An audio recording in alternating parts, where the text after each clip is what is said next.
Bismillahirrahmanirrahim. Alhamdulillahi rabbil ardi wa rabbis sama. Khalaqa adama wa 'allamahul asma. Allahumma shalli wa sallim ala khairil anbiya wa ala alihi wa sahabatihil ajilla wa ala da'ina bida'watihi ila yaumil liqa amma ba'du. Ikhwati wa akhwati rahimakumullah. Assalamualaikum warahmatullahi wabarakatuh. Di pertemuan kita yang ke-15 ini kita akan membahas dua bab, yaitu bab kana dan bab inna, di mana kedua bab ini memang seringkali berdampingan di kitab-kitab nahwu karena amalannya yang berlawanan, dan saya rasa ini adalah salah satu metode pengajaran yang baik ketika mengumpulkan bab yang semisal atau yang bertentangan agar lebih mudah dipahami dan diingat oleh siswa. Baik, kita baca terlebih dahulu matan dari kedua bab tersebut.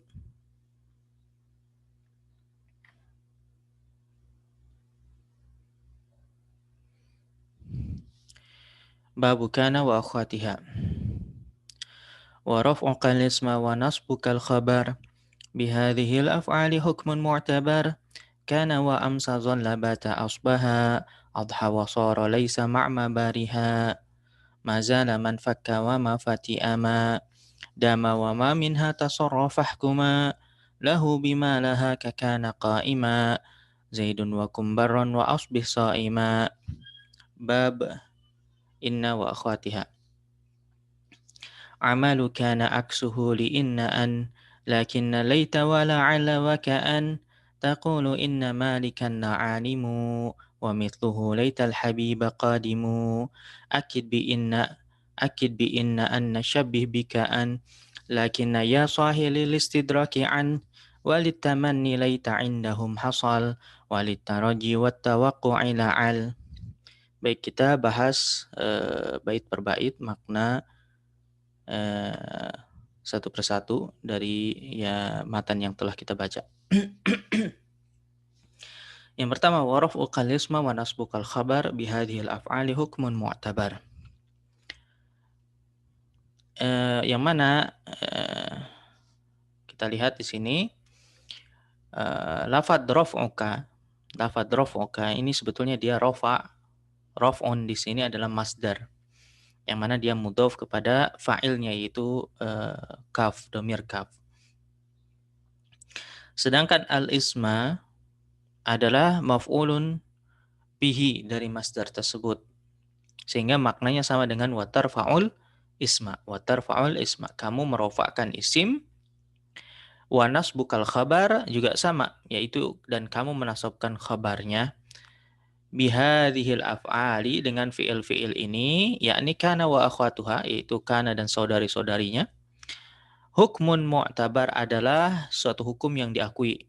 Artinya hukum yang disepakati oleh seluruh ulama. Tidak ada khilaf dalam hal ini. Yakni kana wa akhwatuha mampu merofakkan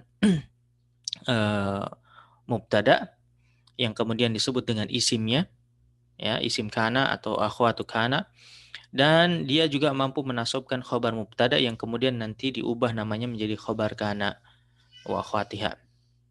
Misalnya dalam kalimat Allahu ghafurun terdiri dari mubtada dan khabar, kemudian kita tambahkan kana di depannya menjadi kana Allahu ghafuran.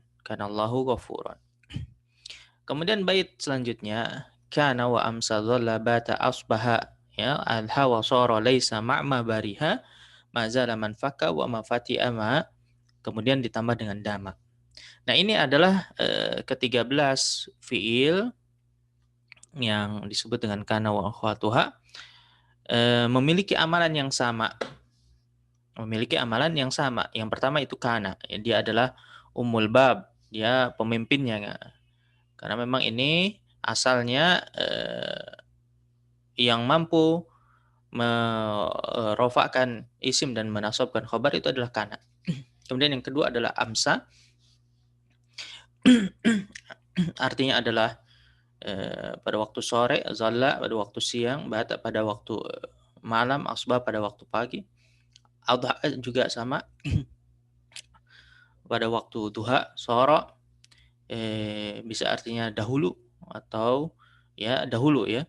Karena memang pada asalnya semua fiil-fiil ini adalah hanya memiliki unsur waktu saja, yakni tidak memiliki makna pekerjaan.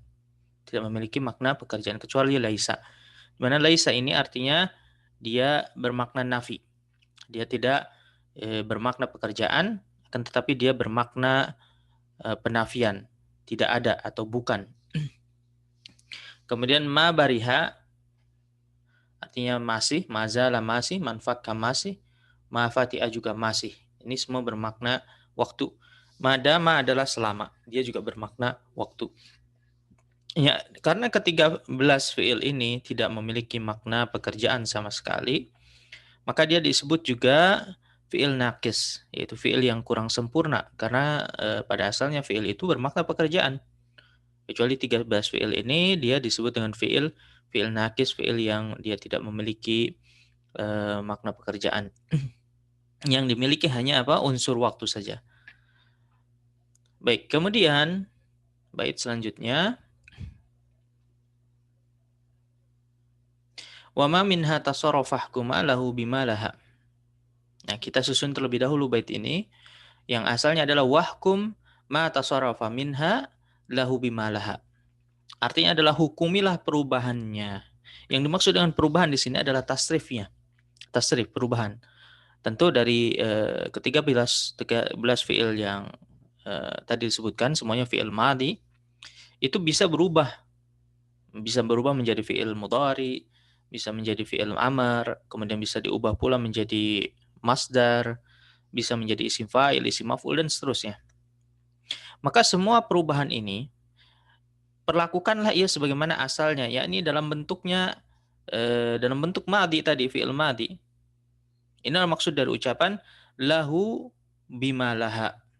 Lahu yakni lil mutasarrif bagi perubahannya tersebut bima laha berlaku juga sebagaimana apa bima lil af'alil madhi. Laha haknya di sini kepada fiil-fiil madhi yang tadi disebutkan ke-13 tersebut. Yakni perubahan tersebut diberlakukan juga sebagaimana hukum asalnya yaitu pada bentuk madhi. Kecuali laisa dan madama. Yakni keduanya ini hanya bisa beramal dalam bentuk madhi. Ya, nanti kita lihat contoh yang dibawakan oleh Ibnu Abbah di sini. Yakni pada bait berikutnya kakana qaima Zaidu ya kakana qaiman Zaidun wa kun barran wa asbih saiman. Yang mana misal contoh yang pertama adalah kana qaiman Zaidun. Ini contoh pertama. Dahulu Zaid berdiri. Dalam contoh ini beliau ingin menunjukkan dua hal. Yang pertama, inilah contoh fiil yang beramal dalam bentuk asalnya, yakni dalam bentuk fiil madhi. Karena kata para ulama, asalnya fiil nakis itu beramal hanya dalam bentuk madhi. Maka wajar saja kita jika kita lebih jarang mendengar ketika ia digunakan selain madhi, misalnya fiil mudhari atau amr dan seterusnya, meskipun itu boleh saja, sah-sah saja. Kemudian yang kedua, beliau ingin menunjukkan bahwa boleh kita mendahulukan khobarnya daripada isimnya. Nah, kita lihat kok iman ini adalah khobar kana. Diletakkannya di tengah di antara kana dan isimnya. Ini boleh. Karena asalnya adalah kana Zaidun qa'iman. Kana Zaidun qa'iman. Kemudian posisi isim dan khobarnya ini ditukar. Jadi kana qa'iman Zaidun ini diperbolehkan. Kemudian contoh yang kedua kun barron. Kun barron. Menggunakan fiil amr. Kana yakunu kun. Dan ia tetap beramal. Artinya jadilah orang yang berbakti atau berbaktilah. Kun barron. Isimnya mana? Isimnya adalah domir mustatir, tidak kelihatan. Yang mana takwilnya adalah anta. Kun anta barron. Khabarnya adalah mansub yaitu barron. Demikian juga contoh yang ketiga asbih saiman. Asbih saiman menggunakan akhwatu kana asbaha ini adalah termasuk saudarinya kana. Dan ia beramal meskipun dalam bentuk apa? Fi'il amr. Asbaha yusbihu asbih. Asbih ini fi'il amr. Isimnya mana? Sama seperti tadi kun, yakni domir mustatir dan khabarnya adalah mansub yaitu saiman. Jadilah orang yang berpuasa atau berpuasalah. Nah, selesai bab kana wa akhwatuha, kemudian kita beralih kepada bab inna wa akhwatuha. Di mana Ibnu Abbah rahimahullah berkata, amalu kana aksuhu li inna an lakinna laita wa la'alla wa ka'an. Ya, di sini beliau mensukunkan setiap akhirannya untuk tujuan kaufiyah tentu saja akhiran. Asalnya adalah amalu kana aksuhu li inna anna lakinna laita wa la'alla wa ka'anna. Ya. Di mana beliau mengatakan amalan kana itu kebalikannya adalah untuk inna, anna, lakinna, laita, la'alla, dan ka'anna. Jadi untuk inna wa akhwatuha itu mudah sekali kalau kita sudah mengetahui amalan kana, maka tinggal dibalik saja.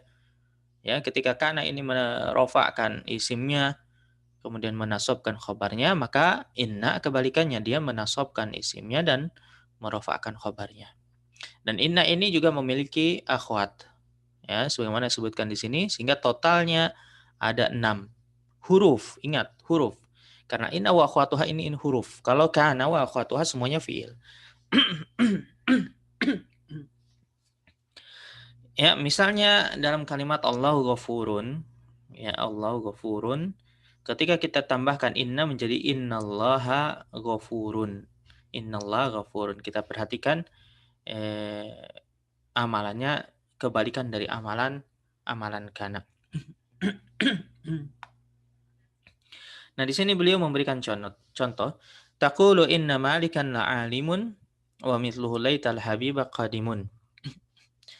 Ya, sesungguhnya contoh yang pertama ini, ya, sesungguhnya Malik. Yang dimaksud dengan Malik di sini adalah Al-Imam Malik bin Anas. Ya, rahimahullah. La'aliman orang yang berilmu atau orang yang alim, orang yang alim. Di sini malikan dia mansub karena dia adalah isim inna dan alimun marfu sebagai khabar inna. Wa mithluhu dan contoh lainnya laital habiba qadimun. Ya, di sini beliau menggunakan contoh akhwatu kana yaitu laita. Artinya seandainya al-habib atau kekasih itu qadimun datang. Setelah itu beliau menjelaskan mengenai makna setiap huruf tersebut. Kata beliau akid bi inna anna. Akid bi inna anna, di mana inna dan anna ini keduanya bermakna taukid. Taukid itu artinya penegasan, untuk menegaskan. Kemudian syabbih bika'an. Syabbih bika'an. Ya, maksudnya ka'anna. Yakni samakan dengan ka'anna, samakan dengan ka'anna. Artinya ka'anna itu adalah maknanya seperti atau mirip. Ya, karena dia fungsinya litashbih, untuk menyerupakan. Lakin ya sahilil istidraki an. Kalau di matan an disukunkan. Asalnya anna, dia fi'il madhi. Anna itu artinya zahara, nampak, jelas, ya. Sehingga sedangkan lakinna ya sahi asalnya adalah ya sahibi, wahai sahabatku. Ya sahi artinya apa? Ya sahibi ini sering sekali digunakan dalam syair. Lafaz ya sahi, dia salah satu bentuk tarkhim. Tarkhim itu adalah berlemah lembut. Sehingga beliau ini sedang berbicara kepada kita, ya sahi, wahai sahabatku, bahwasanya lakinna itu lil istidrak, untuk menimpali, untuk menjawab, menimpali, karena lakinna itu artinya tetapi, yaitu membantah atau meralat, bukan ya, bisa juga meralat kalimat sebelumnya. Anna tadi sudah disampaikan artinya zahara, ya. Jadi nampak jelas bahwasanya lakinna itu adalah lil istidrak, tidak ada kesamaran sama sekali.